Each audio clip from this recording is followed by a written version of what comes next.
Today, I'm going to explain to you why I think touts are the single worst part of the sports betting industry.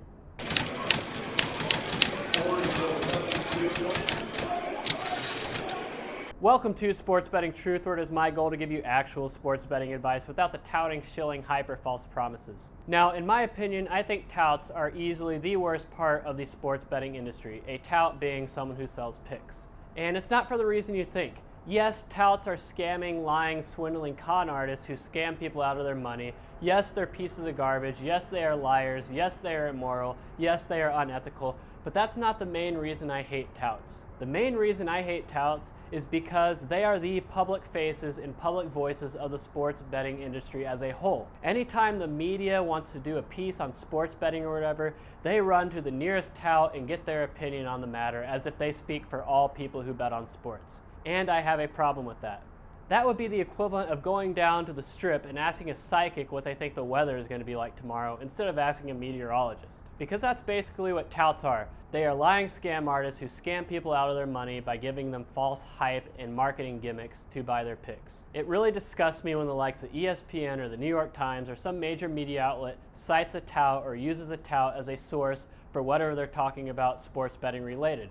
I think that is dishonest, unethical journalism, because if they actually did any research at all, they would learn that touts are scam artists. That's what they are, and they do not speak for sports betting as a whole. The media, for some reason, treats these guys as professional bettors or professional handicappers, as if they are pros at what they do and really good at what they do. The only thing touts are good at is sales and marketing. That's what they're good at, because that's the only thing they need to do to get people to buy their picks. They don't need to produce winners. They do not need to produce long-term winners. All touts need to do is produce the sales and marketing gimmick hype to get people to buy their picks. That's it. They can pick 40% against the spread for all that matters. As long as people are buying their picks, they're a success. The media doesn't know that. The media treats touts as if they are huge, massive winners at sports betting who pick like 80% against the spread and are just geniuses and master sports experts.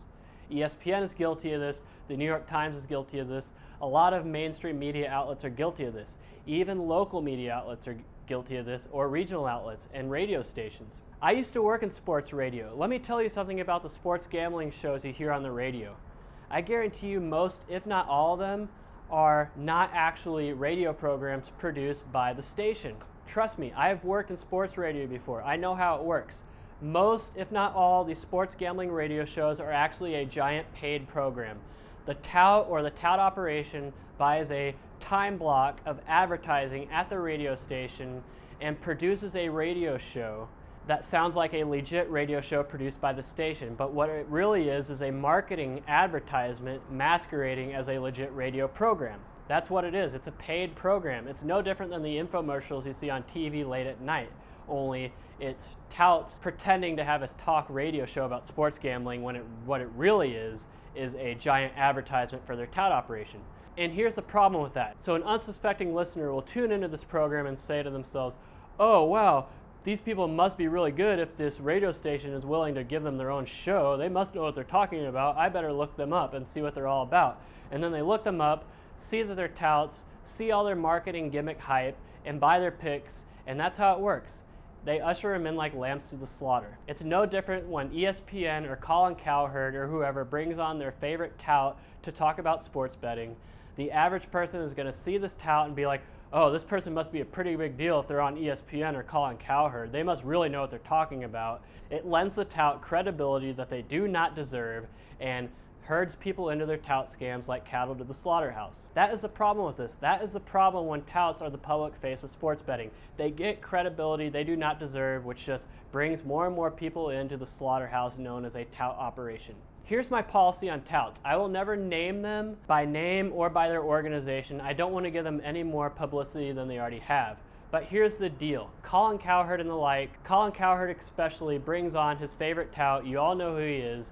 And Cowherd worships this guy and act like he's some big sports betting genius. But if you call out Cowherd on Twitter or whatever and say that that person is a tout, Cowherd will get mad and block you. So I think it's not so much dishonest journalism as it is they know that these guys are hacks. They know that these guys are scam artists. They know that these guys aren't really as good as they say, but they don't care. They bring them on anyway. They have some sort of symbiotic relationship with the touts that they keep bringing them back for whatever reason. It's disgusting. I think it's unethical. And it's why I don't even listen to Colin Cowherd. But a lot of major media outlets are guilty of this. And I know that they know better. They have to, because if you do any research at all, you'll know that these touts are worthless and not worth bringing on as a source. But they do it anyway. I think they know, they just choose to ignore it because for whatever reason, whether it be financial or monetary or whatever, they bring them on anyway. It's disgusting. It lends these touts undeserving credibility, but it is what it is. Shame on you, Colin Cowherd. Shame on you, ESPN. Shame on you, any media outlet who gives touts a voice. They don't deserve one.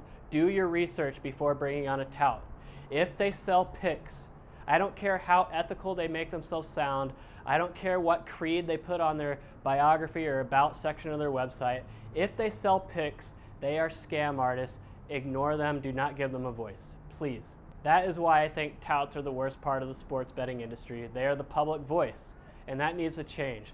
I think that honest sports bettors like you and I should be the public voice and not touts. And that is a major reason why I have started this channel in the first place, to give more of a voice to non-touts like you and I. Well, that wraps it up for today. I have a lot more tout videos coming exposing the gimmicks that touts use to lure people into their scam.